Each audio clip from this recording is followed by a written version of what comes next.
Basta ako wala na akong believe kay Vico Soto. Kasi ang galit niya para sa mga diskaya lang. Pero wala siyang concern para sa buong Pilipinas at sa kapwa niya Pilipino.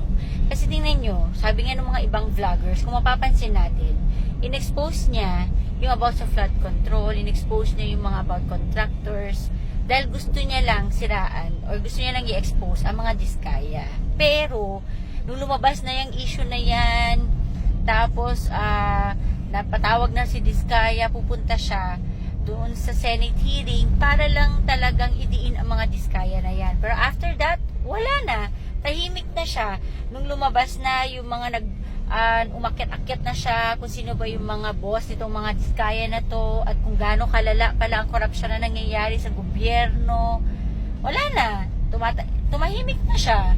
Bumalik na ulit siya doon sa office niya, kasi hindi na siya umiimik. And the worst, yung tito niya, tuta ni Romualdez at saka ni BBM. Pero wala siyang wala siyang pakialam, okay lang. Ay, alam mo yon, nakakadismaya lang kasi siya, pinaglalaban niya yung ginawa ng mga diskaya na pangungurakot ng pera ng taong bayan. Diba? Dahil mga contractors sila.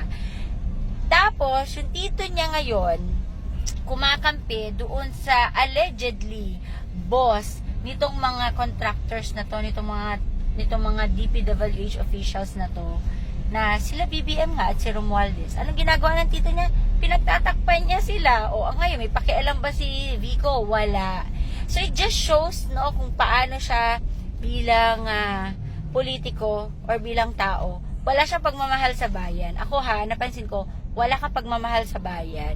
Ang gusto mo lang, na-expose yung mga kagalit mo. At ngayon na-expose na sila, wala ka nang pakialam.